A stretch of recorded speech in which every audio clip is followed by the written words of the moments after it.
Hello বন্ধুরা, রূপকথা চ্যানেলে তোমাদের সকলকে স্বাগত জানাই।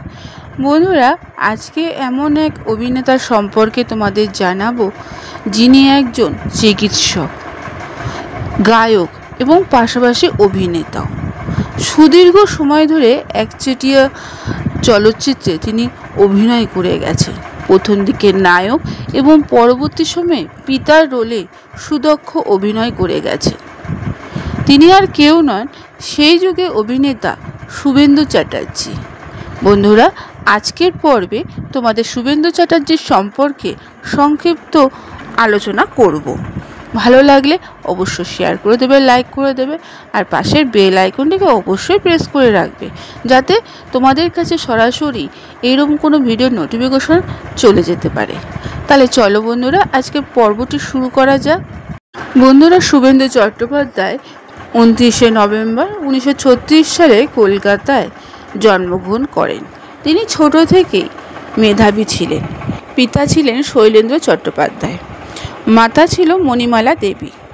যেহেতু ছোট থেকে তিনি পড়াশোনায় মেধাবী ছিলেন, সেহেতু 1953 সালে ভর্তি হন মেডিকেল কলেজে বাবার ইচ্ছায়, কারণ শুভেন্দু চট্টোপাধ্যায়ের দাদু ছিলেন ডাক্তার।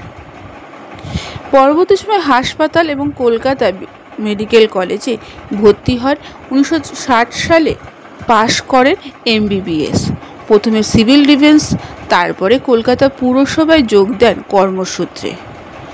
কিন্তু তার মন ছিল রূপলী পদ্মার দিকে, তাই ডাক্তারি জীবন ছেড়ে চলে এসেছিলেন রূপলী পদ্মার টানে।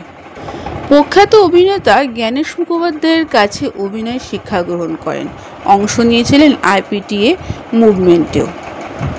সত্যজিৎ রায়ের চিড়িয়াখানা ছবিতে শুটিংয়ে উত্তম কুমারের হার্টের সমস্যা দেখা দিলে শুভেন্দু চট্টোপাধ্যায় তাকে প্রাথমিক শুশ্রূষা করেছিলেন এবং তারই পরামর্শে তৎক্ষণাৎ কলকাতায় নিয়ে আসা হয়েছিল। সেই যাত্রায় তার দরুন উত্তম কুমার বেঁচে গিয়েছিলেন। বন্ধুরা, শুভেন্দু চট্টোপাধ্যায়ের দাম্পত্য সঙ্গী ছিলেন অঞ্জলি চট্টোপাধ্যায়। তাদের দুটি সন্তান ছিল। বড় ছেলে শাশ্বত চট্টোপাধ্যায়, যিনি বর্তমানে একজন সফল অভিনেতা। বন্ধুরা, অভিনয়ের শিক্ষা অভিনেতা জ্ঞানেশ মুখোপাধ্যায়ের কাছে। IPTO আন্দোলনে অংশ নিয়েছিলেন শুভেন্দু চট্টোপাধ্যায় এবং এই মঞ্চে 1965 সালে তাকে দেখে পরিচালক মৃণাল সেন আকাশ কুসুম ছবির জন্য ভাবেন। সেই ছবি মুক্তি পাওয়ার পর পরিচালকের নজরে পড়েন শুভেন্দু চট্টোপাধ্যায়। সেই বছরই মুক্তি পায় তার অপর একটি ছবি কাঁচকাটা হিরে। তারপরেই নজরে পড়েন সত্যজিৎ রায়ের। শরদিন্দু বন্দ্যোপাধ্যায়ের গল্প অবলম্বনে সত্যজিৎ রায় চিড়িয়াখানা ছবিতে ডাক দেন শুভেন্দু চট্টোপাধ্যায়কে। মহানায়ক উত্তম কুমারের সঙ্গে একই সঙ্গে এই ছবিতে অভিনয় করেন তিনি। এরপর অরণ্যের দিনরাত্রি, গণশত্রুতে তাকে কাস্ট করেন সত্যজিৎ রায়। তবে শুধু সত্যজিৎ রায় নয়, বুদ্ধদেব দাশগুপ্ত, গৌতম ঘোষ থেকে শুরু করে ঋতুপর্ণ ঘোষ পর্যন্ত সবার ছবিতে গুরুত্বপূর্ণ চরিত্রে দেখা যায় শুভেন্দু চট্টোপাধ্যায়কে। সমান্তরাল ছবির পাশাপাশি চুটিয়ে অভিনয় করেছিলেন মেন স্ট্রিম বাংলা ছবিতে। বয়সের সঙ্গে সঙ্গে নায়কের চরিত্র থেকে সরে আসেন তিনি। বুদ্ধদেব দাশগুপ্তের লাল দরজা ছবির জন্য আনন্দলোকে সেরা অভিনেতা পুরস্কার পান তিনি। লাল দরজা ছবিতে সে বছর সেরা ফিল্মের জাতীয় পুরস্কার পান। তবে তার সবচেয়ে বড় পুরস্কার ছিল দর্শকের ভালোবাসা। শুভেন্দু চট্টোপাধ্যায় মঞ্চ দিয়ে অভিনয় জীবন শুরু করেছিলেন, এরপর আসেন পর্দায়। তবে এই দুই মাধ্যমেই নয়, কমার্শিয়াল থিয়েটার যাত্রাতেও অভিনয় করেছিলেন তিনি।